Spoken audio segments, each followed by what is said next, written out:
opening scene that we're going to come up to is a sort of sleek personal craft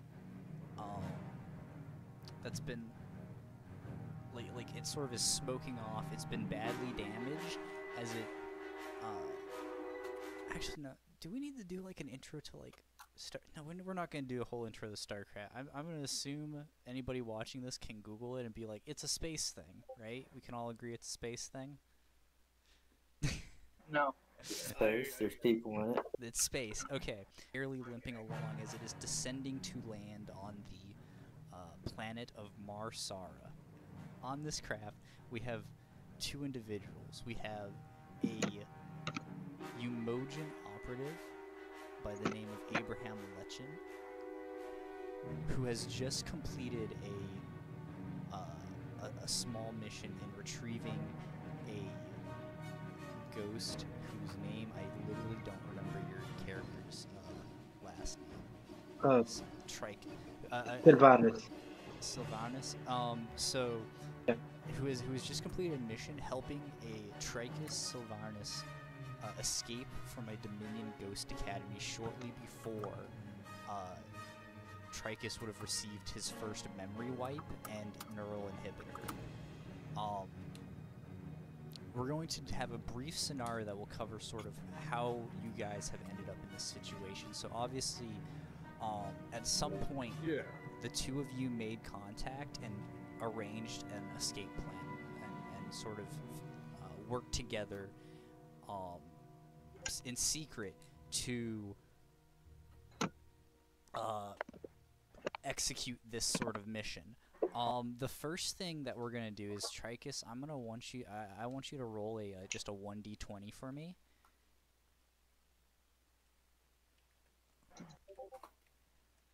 And It's an 8. it's an 8. Yeah. Alright, so basically that sort of morning, it can be whatever time it is because time is different on planets. That morning, when the sort of the guards of the facility wake you up and say, alright, it's time to go, and you've always been sort of a bit of an issue with the camp, you were sort of forced to enroll, and you never really had a choice in sort of, you know, being forced through the ghost training. So Kidnapped. the guards know you're belligerent, and they are on your ass first thing in the morning, get you up, and they like sort of are just like pushing you along down this academy's corridors towards the to get your mind wipe and inhibitor installed. And you basically manage to get away. However, during the course of your escape attempt, the guards eventually basically went from no, he's trying he's trying to escape again, or it's Trichus on his bullshit, to oh no, he's actually escaping, and they started live firing at you. So I'm going to want you to just start off and roll 3d20s for random wound allocations that you sort of receive as you are essentially under heavy fire from like these actually no, 2 wound allocations, so 2. So you take a wound to throughout the course of it you take an action wound, which is kind of just a wound to like your basic arms, your hands. But then you also take a vital wound, which is about towards your like maybe your upper chest, sort of like where some of your like really nice helpful organs are. And you're going to and so as you do successfully escape the Ghost Academy, but you make it to Lechin's ship, kind of you know, you're bleeding a little bit. You're you know, you have the wound to the arm, you have a wound to like your chest, you're bleeding a little bit, you're in a terrible fucking condition, but you do manage to make it out. That's our first little situation vignette. Our next after the extremely dangerous ghost has escaped the ghost facility and found harbor, like a getaway vehicle, several wraiths are deployed to sort of chase down, and they're pretty much authorized to shoot down this fugitive ship, essentially. So Lechel, I'm gonna need you to roll a 1d20 to see how well you're mapping it out of like away from these ships and towards a safe destination. And Trichus, I'm gonna need you to roll another d20 because as Lechel's doing this, you are like taking control over some of the weapon systems in the ship to try and give some covering fire as you two are escaping from this sort of squad of Dominion wraiths. Another 15. So Lechel, you are able to maneuver your craft away from the in a certain maybe you fly down a canyon, maybe you're just able to evade them at the very last second, but you're able to pretty much warp out of this planet's space, almost completely off the Dominion's sensors, out of range of these wraiths for them to be able to tell where you're going. Not completely, but you're very close to. So you've bought a good. So Lechel, you've managed to buy a good bit of time before the Dominion is going to be able to track where your ship is going. While you're doing this, Trichus mans the guns, and he manages to barely keep the wraiths off of you guys. He basically is able to maybe he doesn't even manage to hit any of the pursuing wraiths. He can just sort of his shots scramble them a little bit, but they very quickly they return back to formation, sent a barrage of attacks at you. And so while you were able to sort of gain that distance and boost out, your ship does take a lot of heavy damage.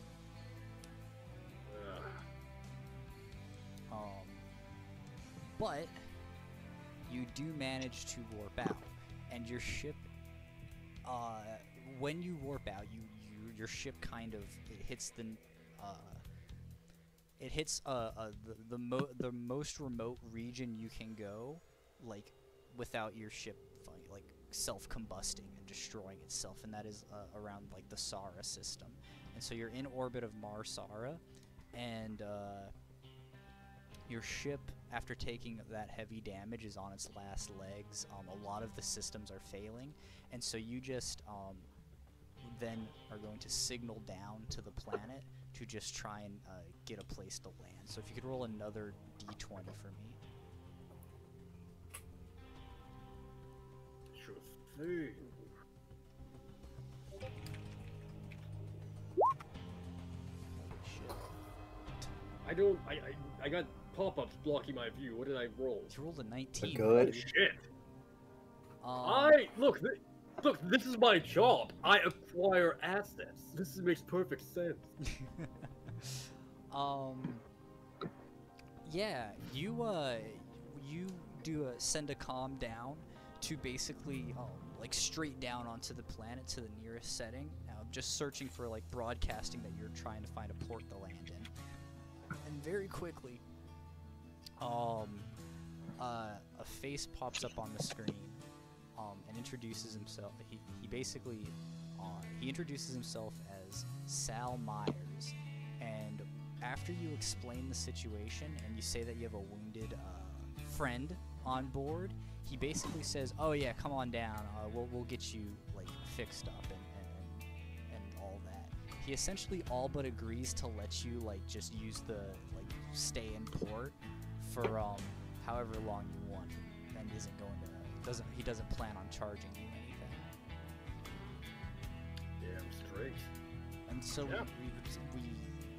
that scene culminates in that original scene of the extremely damaged ship limping its way towards the planet's surface. Lechen, as you were sending, and then you have a rather pleasant call with Sal. he basically ends with, welcome to Harriston. As you're coming down, you see that this town basically is on top of this sort of fairly medium-sized to large-sized plateau, and then around it is a like barren desert, and then some mountains off in the distance. The buildings that you can see as your ship is sort of engaging half of the landing gears because it's missing a couple. Is that a lot of these buildings are basically like plastered together scrap and like canvas roughly like spread over the top or used as doors. That's not to say that it's not like that's not to say that it's like a small like completely shit town. It actually is fairly medium sized. It's just that it basically looks like it was put up overnight almost. Kennedy and Joby, you guys both are sort of currently in living in the town, and you see this ship limping down and land to port. If I see a burning ship, in my mind, it's like business, so I'm running as fast as I can to be the first one there. Okay, so Kennedy, you're just running straight over to that port. So just walking slowly though, because I'm like, it's probably some free scrap. right. Right. So Kennedy starts like sort of immediately running over. Then, we'll cut inside the ship to Lechin and Tricus. You land down into Harriston Port, which is honestly, it can barely be called a port. It basically is just it's basically just clear the field out. Yeah, it's basically just a mound of mud with 3 holes hollowed out, and then a strip of like metal laid down for ships to land on, in each of those 3 holes. And the other two, all 3 are empty, so you're the only port landing in right now. And as the ship kind of lurches down and creaks to a rest on the floor, this is sort of the first calm moment the two of you have had since since the last time you talked, which was essentially like still planning out this whole escape mission. Also would be a good time for us to get descriptions of Lechin and Tricus. Well, Tricus is he like to be well dressed, vest, nice shirt, like clean shaven, cut hair. I mean, is pretty fit for his late 20s, early 30s, like that. It's very good. Have his rifle on his back, since you never go without a rifle. True. Yeah.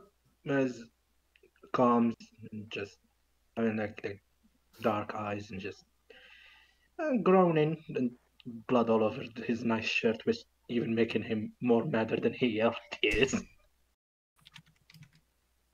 Yeah, so Abraham Letchell stands at 6'5" and is incredibly scrawny. He's like very thin.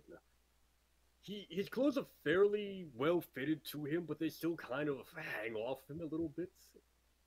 And overall, they're not bad clothing, right? But he definitely has like an appearance of someone, how he grooms his hair and grooms his short beard, both of which is like stark white with age and stress. Yeah, Tricus is in a corner, cursing and groaning. Well, Mr. Silvernus, how is your first taste of freedom? Very shitty. Where the fuck are we anyway? Masara, Harriston Port. It will be a good place for us to lie low for a while. Well, it's better than whatever the fuck we were at. Abraham nods slowly at that. Yes. Once the ship is repaired, we'll be making quick travel to the Moja, and we can get you situated with your new accommodations there. Well, seems like I'm selling myself to the devil. Quite the opposite. You're selling yours.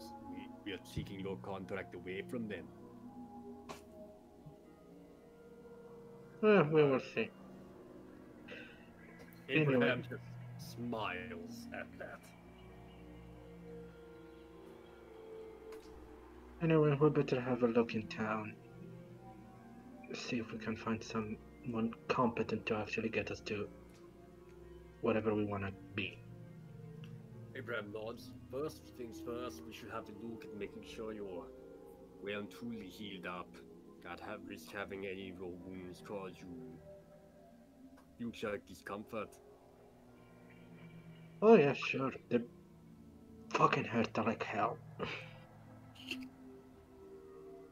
Yeah, Abraham will like extend his hand out, try to help pick you up. Yeah, Track is gonna take it and Yeah. just limp. Alright, so like the side door of the craft kind of opens up into a little sort of a ramp stairway that you guys can start making your way out of.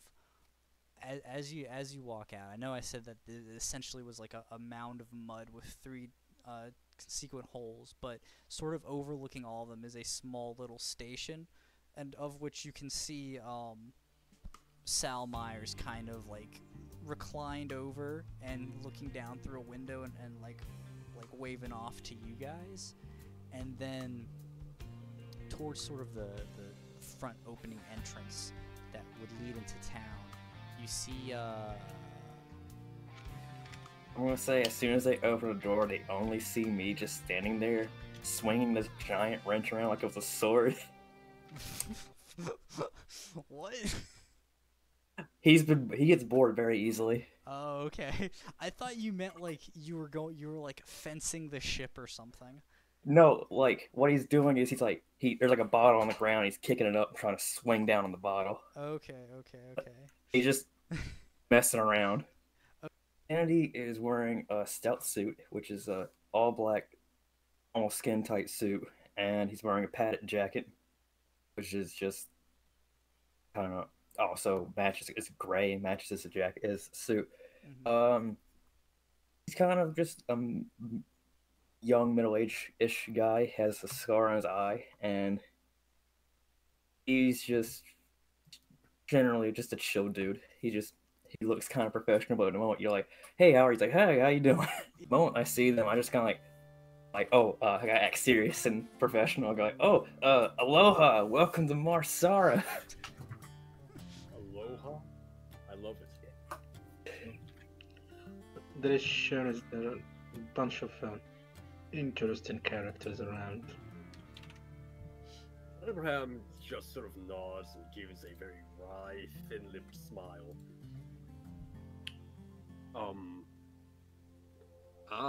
Hello to you as well.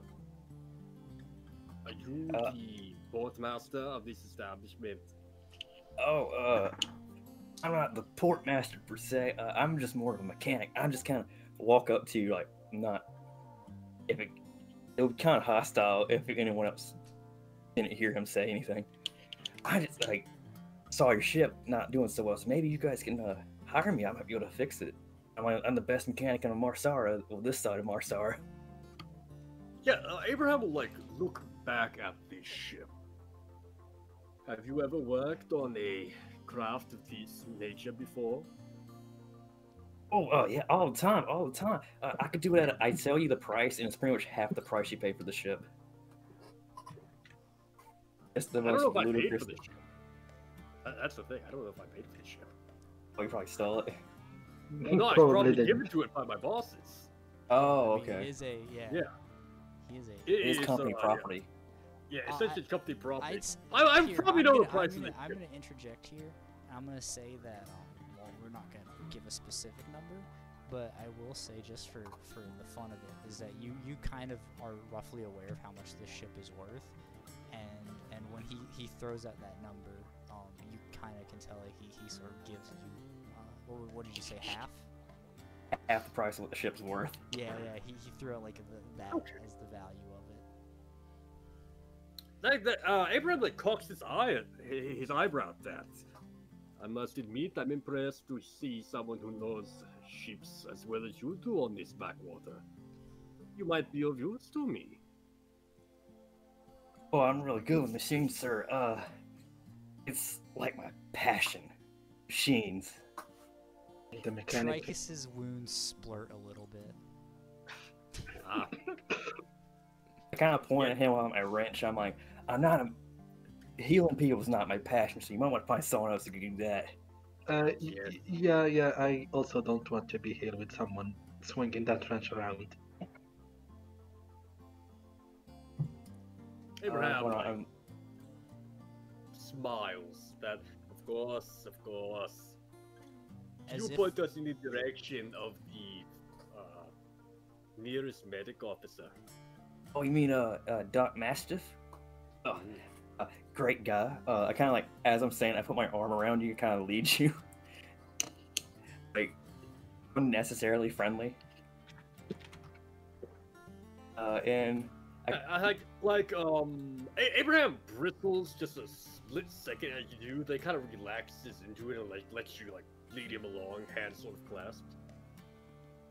Doc Mastiff, he's a great guy. He fixed me up a couple times when I was was doing some architecture. Architecture, or is it archaeology? I'm not sure, but we could totally help you out with that. Yeah. Abraham just like nods along as you go on, kind of talking about this. You're just not. You're kind of listening, but not really. Oh, no, he's absolutely listening. He's just letting you go on and is absorbing and processing pretty much everything you say. Tricus is just having a couple of insults between groans. Shit. Fuck. As I'm leading into Doc Mastiff's place, I kind of like ask him, so what do you guys get into? Did the swarm attack you, or the Zerg, or what exactly was going on? I will Nothing say, short as of you that. guys are leaving the port, that is when Joby, who sort of hands behind head or whatever, kind of was like you were saying, was just sort of started walking over that way. Joby sees you guys as you are exiting the starport, as he's sort of also coming down this sort of main streetish area. How about we get that character introduction then? So Joby, he is wearing not a padded jacket, I don't think about that, but he's wearing a jacket, a leather jacket with his flight suit. And he's about 19, a fairly average looking individual for height and weight and build. He looks a little bit more, I guess, sculpted would be the right word for people his age because of the Joby's heavy lifting fucking with his shit. ripped. No. It's swole as fuck. No, just from the heavy lifting of the ship parts he would go, or from a ship. But otherwise, he's about average, and he looks perfectly normal except for a large, like what looks to be like a burn mark on the top of his, or not on top of his head, but more of near his scalp. He's got a large burn mark and a few deep scars here and there across his face and the right side of his body. So Joey, how do you want to, do you want to approach them that you're seeing as a sort of like kind of carrying a wounded man, or how do you want to engage with, approach this situation? I'm probably gonna slowly walk up to him and just go, "Hey, Kennedy. I see you met the new folks. Do you need any help with that fella there who's kind of, trailing blood?" Oh yeah, sir. This guy could use some help. By the way, you guys never really told me your names. Abraham, pleasure to meet you.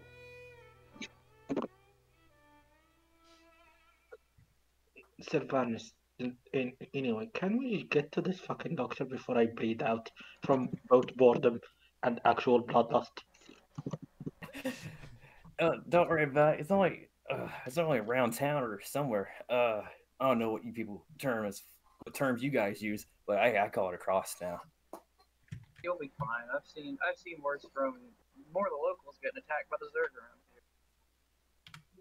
here. As you guys walk past several buildings of just, oh, this is made out of tinfoil. You cross a couple of buildings, and then you come across a building that looks entirely out of place because it almost looks like a real building, and you can hear like the hum of like air conditioning and a generator and just power throughout this whole building. Finally, someone that have seen civilization. Hey, this is a civilization. We're thriving. And as Trichus says that, and just has an open door, there's two large black dogs like sitting on either side of the door, and as you sort of walk up, they kind of perk up a little bit and kind of just start like glaring at you guys as a group. Kennedy and Joby, I'm assuming that you're just kind of walking with them, making small talk. Yeah, you both know that this is just kind of what they do, that they're Doc Mastiff's watchdogs. You know that it's just like, oh, that's what they do. They're mostly harmless, but they definitely kind of give off that aura of being like they're considering chewing on your guys' bones. Can I pet one? Can I do it? I know. Yeah. There is no charisma stat. Yeah, roll it's influence really weird. to see if you've ever managed to get these dogs to like you. While he's doing that, can Traxxas get a sense of the surrounding? Then go ahead and roll a perception check. Also, Kennedy, you reach a hand out as you're sort of approaching the thing. You reach a hand out to pat a dog on its head, and you pat it once, and it doesn't do anything, and you're about to go in to pat it twice, and low rumble starts in its throat, and you pull your hand back. So, unfortunately, yeah, that was not a natural 20, but you do get a 20. Basically, his lab surrounding it, you can tell that this definitely is a really nice building. Some scrap and there's bones kind of littering the yard. Aside from like the front opening door area and then like some windows that like you can kind of see into like a medical station, a lot of the back rooms kind of look like they are closed off, and you get the sense that the doctor is very kind of maybe not secretive is the right word, but he very much keeps Paranoid. to himself and doesn't want people sort of like looking at all his stuff. You also notice that in addition to the two guard dogs, right, there's a little circular kind of almost it's vaguely cut out of the floor, and you can tell that it can kind of would probably flip open and is storing an olive area.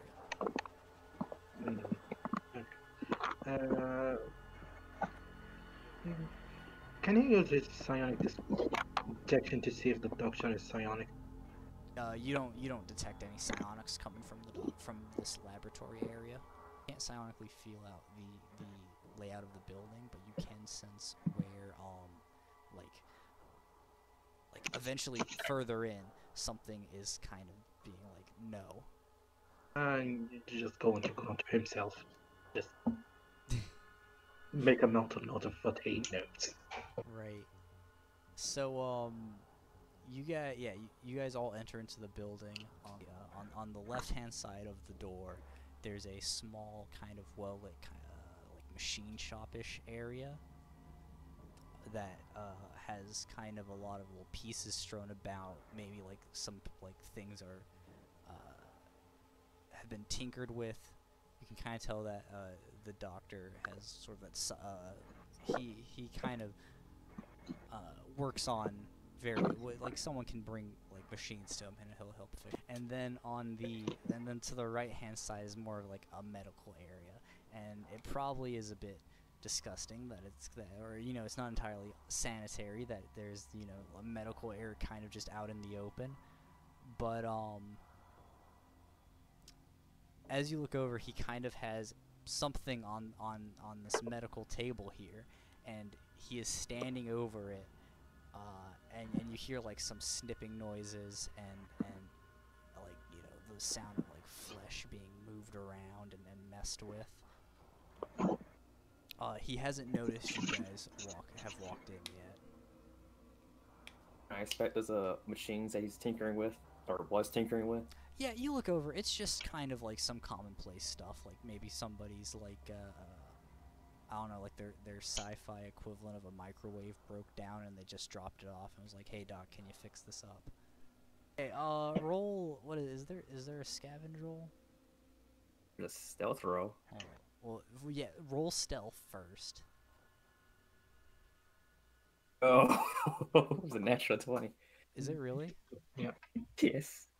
Yeah. Jesus Christ. Yeah. So your allies. You've had you've been walking side by side with Lechel and Trichus and Joby, and then like just all of a sudden after you enter in, you kind of glance over to that workstation, and then they don't notice you anymore. I just disinfect crawled underneath the table. Yeah, no, you just, I don't know, man. Like I said, like I know I said the area was well lit, but I guess you're finding all the shadows to like sit in and walk around in. So Stealth suit.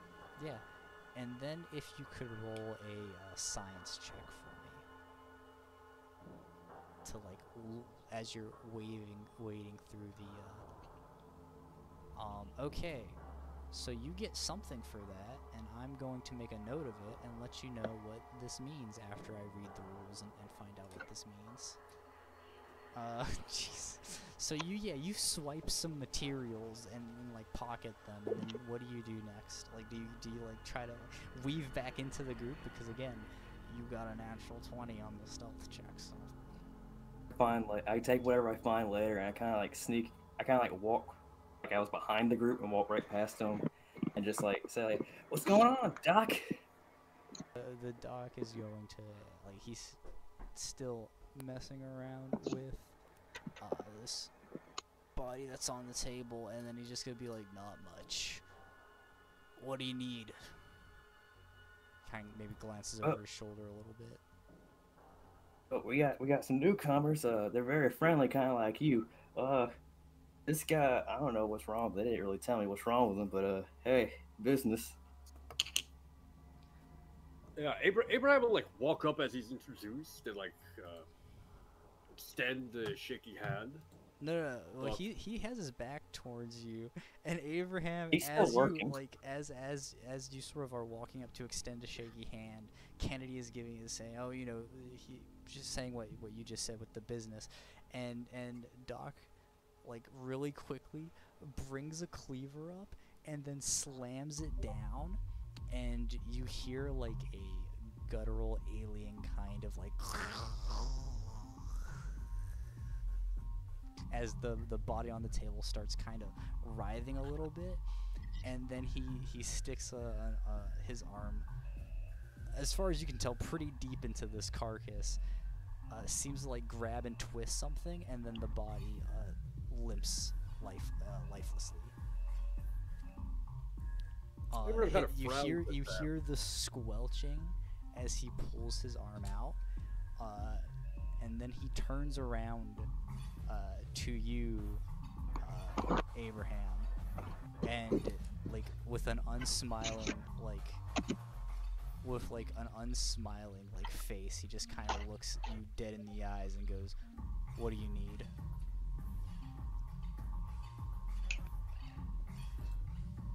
Like Abraham's like smirk kind of drops away as well. I should also know, Abraham, you're 6'5". This motherfucker, like he is looking you eye level, dead in your eyes. Like you're like, oh yeah. Yeah, Abraham's not you. Yeah, Abraham. Yeah, Abraham is not used to that whatsoever. Yeah, that's probably the reason like his smirk fades there. He just like takes the hand he was going to shake Doc Masters with it, and he's kind of he kind of motioned to Trichus. My companion here has in need of medical assistance. He did not take too kindly to our emergency landing. small accident involving my own personal firearm. I must admit I did not keep it properly secured. Roll something. Something. Roll something. New skill, something acquired. Influence, I guess. I'm gonna do influence. I'd say influence probably falls under lying. Check the thing. Oh, too late. I got natural 20. Fuck you. Oh, you didn't. Jesus I'm pretty sure I did. You Yeah. Oh yeah, you did. You got a natural 20 and he kind of puts a hand on the table behind him and then rolls it around, like places a hand like backwards and just sort of, you know, like rolls his arm around, and the table is on wheels and it rolls with it, and he pulls it around, and it's a basically a Zergling carcass. Some scavs brought it in this morning. Usually I don't take them, but they said that gave some reason about it being worth my interest. Ended up lying, so I'm out 100 credits. So I might be paying them a visit later. What did they try and tell you would be worth your interest about? They not say. Considering Marsar has been the source of 2 Zerg invasions and a Protoss purification effort, there's been some unique mutations in the local fauna, and it has been an interesting field of study, I've found. See how exactly they are adapting.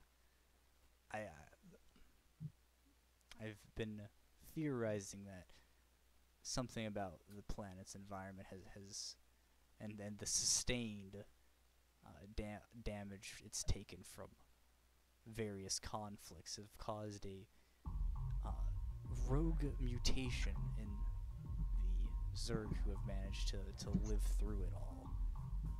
Fortunately, this is just your run-of-the-mill little worthless carcass. And he then rolls the table like over to a side in the wall, hits a button, a chute opens, and just kind of tilts the table up, and the body kind of rolls down into a chute, and then you hear some like a fire start, and you can hear like some like burning, like a whoosh, as it's basically sent down to an incinerator, and the various electronics in the building kind of start like the lights get a little bit brighter, and the like air conditioning, like ventilation system runs a bit cleaner, and he rolls the table back to where it was, grabs a towel from like a counter, and just does a single wipe over it, and he turns back to you guys and says, "Well, I'll see what I can